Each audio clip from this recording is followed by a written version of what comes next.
The legislative session is over, but Mhm. we're still feeling the effects of it, and Yeah, I there's am. there's some possibility the governor keeps on hinting that there could Mhm. be a special session, which is not what lawmakers wanted to hear. That's right. Let's add all these things together and put the whole mix out there for people. There was a meeting with journalists last week in Austin where the governor was asked about a potential special session, and at that time, this was just a few days ago, he said he had not identified any topics that needed to be addressed in a special session. Not 48 hours later, in front of the Harris County Republican Party's big Lincoln Reagan Day dinner, he said something about how taxpayer-funded lobbying needed to be addressed and banned by the legislature. And this was said in the context of whether there would be a special session, Chad. And the governor said, maybe we're not done yet. So that's the first thing. Hmm. Then you have seen the reports first surfaced in the New York Times. I had heard the rumors about this for months about whether President Trump wants the governor to call a special session on congressional redistricting. You know that in Washington, the Republican majority in the U.S. House is very slim, and some of the stuff that they've been passing up there has been by one vote. And so they need to find some more Republican votes ahead of what's going to probably be, I would say, just objectively, will be a tough midterm for Republicans. It's going to be the second midterm for President Trump in office, and I would expect Republicans to lose seats around the country, so they have to find some places they can gain some more.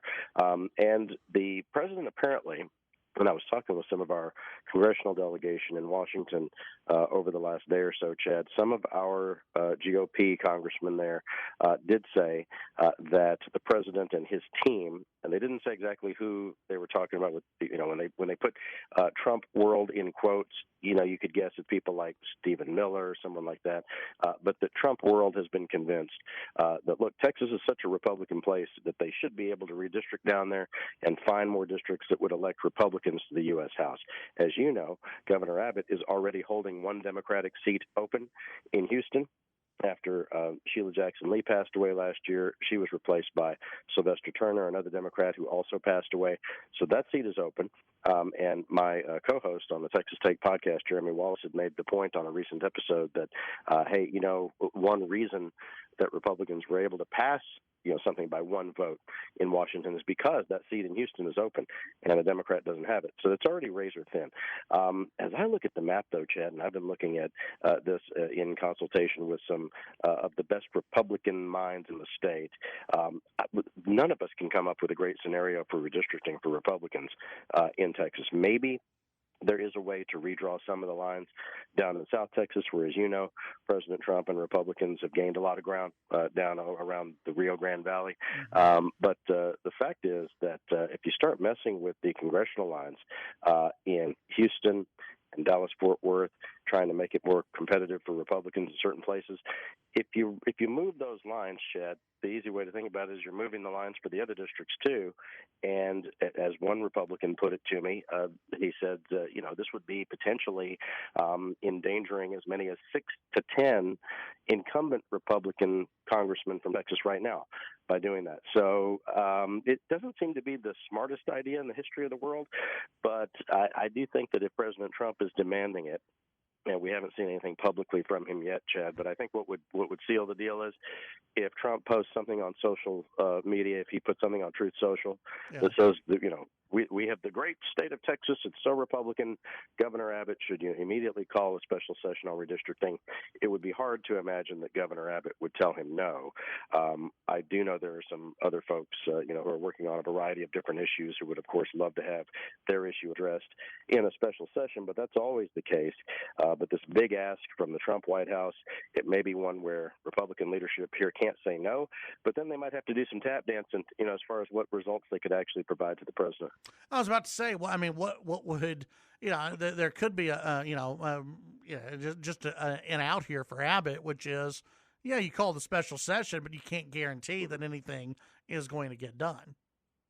Yeah, and I do think on congressional redistricting, if the Republican majority was to make a whole lot of GOP incumbents have to run in competitive districts next year in a a midterm for Trump, that could end up being, I mean, who knows this far out from the election, but that could end up being a bloodbath for Republicans. And the whole idea of doing redistricting in the first place is to try to create a fortress against that, right? I mean, in Texas, it's not that we don't have a lot of Democrats here. It's not that we don't have, a lot of folks who might vote for a Democrat in one of these congressional races. You remember going back to 2018, we had, I think, 6 or 7 competitive congressional races at that time, and maybe even more than, or at least as much as, Beto O'Rourke running around to all 254 counties and campaigning everywhere and raising so much money, millions and millions of dollars for his bid for the U.S. Senate that year.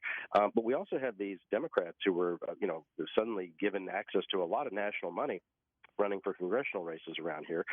And it may have been, I was talking about this with some folks in Houston the other day, it may have been the most Democratic messaging we've seen on television and radio and certainly online in a century.